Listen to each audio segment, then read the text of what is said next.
खुलुमबाय जों university students दा जेबायदि सिचुएशन बिनि बारै जोङो सावरायनो फैदों जोंहा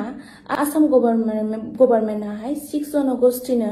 एसटी होगोन होननानै बिल पास खालामनाय जादों बिनि एगेन्स्टआव जों बर' स्टुडेन्ट्सफ्रा जोङो गसंथानो नाजादों मानो होनब्ला जोंहा मिथिखागौ जुदि 6 जनगोष्ठीफोरनोहाय जुदि जों एसटी खौ होयोब्ला जोंहा मा गोहोम गोलैगोन होननानै बिनि थाखायनो जों हारि आरो इयुन रैखाथि होनो थाखाय जों गासैबो बर' लाइमोनफोरा जयै सोमावसारनो ओंखारदों मानो होनबा जों रावनिबो बुंनायाव ओंखाराखै मानो होनबा जों जोंनि फिउचारखौ जों साननानैसो ओंखारदों गोबां मानसिफोरखौ बुंनाय नुगासिनो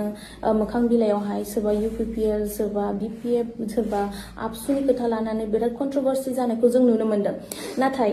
जोङो बे खेत्रआवहाय जोङो रावबो UPPL नङा आरो रावबो आबसु नङा रावबो BPF नङा मानो होनोब्ला जों बर' ट्राइबेल इउनिटिखौ लाबोनांगोन जोङो बर' ट्राइबेल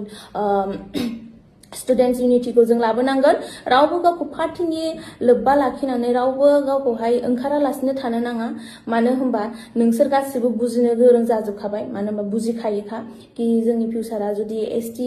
होयोब्ला बिसोरनो जों माबे जायगायाव थाहैगोन होननानै बेजों लोगोसे आं सानो जे गासिबो दुलाराय बुहुमनि बर'फ्रानो गावखौनो रावबो पार्टिजों इनभल्भ होआजासे गासैबो जयै ओंखारगोन होननानै रावखौबो गावखौनो सोरबा UPPL सानालासे सोरबा BPF सानालासे जों ज' जानानैसो ओंखारनांगोन मानो होनबा सम आरो बोथोरा जोंखौ ज' जानो खावलायदों बिनि थाखायनो आं गासैबो गामिनि बा सोहोरनि फंबाय बिदा बिनानाव गासैखौबो आङो आंनि गोसो गोरबोजों रिक्वेस्ट खालामो जे जों नोंसोरनो नुखाबाय जानांगौ जों नुखादों आरो फैबाय थानाय समाव मा जागोन बेखौबो नोंसोरो मिन्थिखागौ ओंखायनो बिनि थाखायनो नोंसोरो ज' जानानै गासिबो इउनिभार्सिटि कलेज गासिबो नोंसोर सोमावसारनांगोन गसंथानांगोन आसाम गभर्नमेन्टनि एगेन्स्टआवहाय दिनैहाय मैयानि बेलायावनो नाय जोङो नन भायलेन्सखौ फल' खालामनानै जोङो इउनिभार्सिटि बड'लेण्ड इउनिभार्सिटिनिफ्राय जोङो सेक्रेटारियेटसिम दावगायबोदोंमोन बे समावहाय माखासे पुलिसफोरा मेन एन्ट्रेन्स गेटआवहाय होथेनायनि जाहोनावहाय माखासे लाइमोनफोरा दुखु मोननानै माने जोंनि जायगानि BTC सेक्रेटारियेट बायदियावहाय जोंखौ मानो हाबनो होआखै होननानै माखासे लाइमोनफोरा गेटखौहाय एसे नारा नाथा जानानै हाबनाय जादों बिनि थाखायनो गोबां खोथा लाबोगासिनो आरो बेवहाय नाथाय बिदि नङामोन जोंना नन भायलेन्सखौ फल' खालामदोंमोन जोङो नाथाय माखासे लाइमोनफोरनि गोदौखांनायावहाय बेफोरबायदि जाथाया जानानै थांबाय बेजों लोगोसे दा खोथाया जाहैदों दिसपुरनि जा सेक्रेटारियेट बियो असमिया हारिखौ जौगाहोनायनि थाखाय खामानि मावो दा जोंनि बड'लेण्डनि सेक्रेटारियेटआ जोंनि बर' हारिखौ जौगाहोनायनि थाखाय खामानि मावो दा जुदि जोंनि बर' हारिखौ जौगाहोनायनि थाखाय खामानि मावग्रा BTC सेक्रेटारियेटनि माखासे जोंना एग्जिकिउटिभ मेम्बार्सफोर दङ बिसोरो एसटी होनायनि बारै स्टुडेन्टसफ्रा खुद्रि सारदोंबाबो नाथाय बिसोरो एसटी होनायनि बारै फंसेबो राव बिसोरनिफ्राय ओंखारनाय जायाखैमोन स्टुडेन्टसफ्रा होख्रावदों मोनफ्रोमबो कलेजावहाय धरना होदों मानो जेबो होनाखै लिडार्सफ्रा नाथाय मोननैबो पार्टिनि जोंनि लिडार्सफ्रा मानि थाखाय सिरिमोन मानि थाखाय जेबो फंसेबो राव ओंखाराखै बिसोरनियावहाय ना इलेक्शनाव भट मोना जाजानो गिदों गुबुन हारिनिफ्राय बेफोरनि थाखायनो मा नोंसोरो जोंनि बर'फोरनि स्टुडेन्टसफोरनि गाबख्रावनाय होख्रावनायखौ खोनासङाखैमोन नामा नाथाय मैया जे जानानै थांबाय BTC सेक्रेटारियाव बिनि उनावसो गोबां लिडार्सफ्रा गोबां खोथा बुंनो फैबाय कि बिदि खालामनाङा माना बिदि खालामनाङा बे जोंनि मन्दिर मोनसे BTC सेक्रेटारियेटखौ जोङो गोबां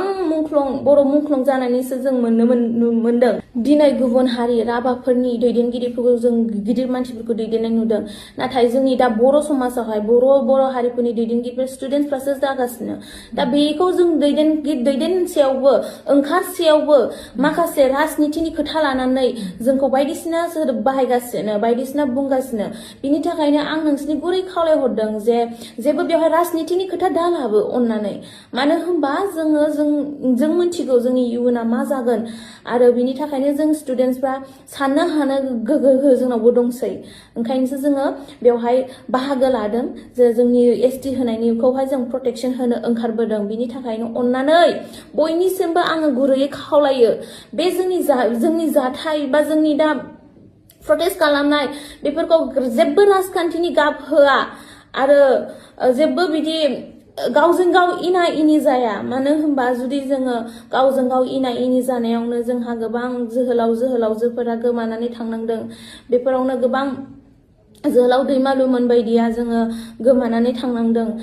जुदि जोङो गावजों गाव न'खरनियानो जुदि ज' जायाब्ला गुबुना जोंखौ नारसिननो बोलो मोनगोन, गुबुना जोंखौहाय गाहायाव दोननो बोलो मोनगोन। बिनि थाखायनो